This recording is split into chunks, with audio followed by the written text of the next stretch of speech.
Turkish Foreign Policy, Part 4. Daesh terrorist group also made several attacks in Turkey, as Turkey has launched a successful operation Euphrates Shield, which hit Daesh and forced them into a retreat. By infiltrating state institutions and misusing state funds for terrorism, different organizations and FETO had substantial advantages, and they used it to dismantle drastic security measures, overthrow the judiciary, and enable and worsen the security apparatus of the country. There have been a need to take measures to contradict them and to defeat them.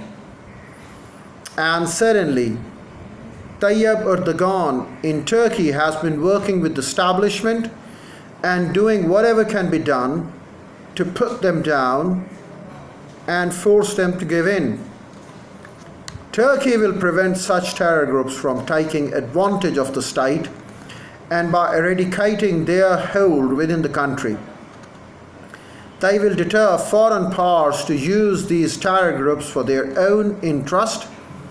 Such radical and drastic measures require a strong executive branch, which the new amendment will aim to bring about. In sum, the fact that Turkey is located in a geopolitically challenging part of the world and currently under high security threats and fighting against several terrorist organizations, it is essential for Turkish foreign policy to operate within fast and consistent mechanisms. This is what the new constitutional amendments aim to provide. In terms of the practical necessity, bureaucratic productivity, and better coordination mechanism, the presidential system promises a more efficient foreign policy approach. It does not only establish a viable and stable government, but also ensures a more successful foreign policy. The more successful foreign policy implementation. But this is because under the presidential system, the foreign policy decision-making process is more systematic and well structured. It eliminates the current predicament of having two heads of state and improves bureaucratic inertia and integrity and removes the rivalry. Turkey is holding a referendum to turn its governance system similar to the one in its NATO allies like the US and France.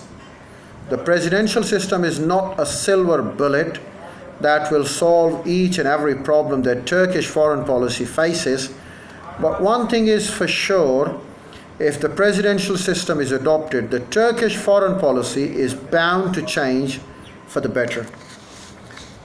Well, over the year, there has been a debate among the two systems whether to have a presidential system or the parliamentary system. Well, both systems do have their merits and demerits, benefits and harms.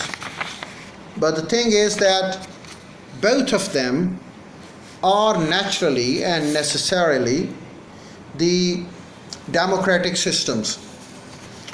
Those who cannot deal with the parliamentary system, in fact, they cannot deal with democracy and believe that if we get rid of parliamentary system, probably we'll get rid of democracy. No, that's not the case. You may have certain problems with parliamentary system of the government, but those problems are not with the system of the parliamentary government or the parliamentary system of legislation. They are the problems with democracy. Well, you need to adjust yourself, be comfortable with democracy. If you're not comfortable with democracy, even if you go to the presidential system of government, it will not suffice you, it will not comfort you. Both are democratic systems.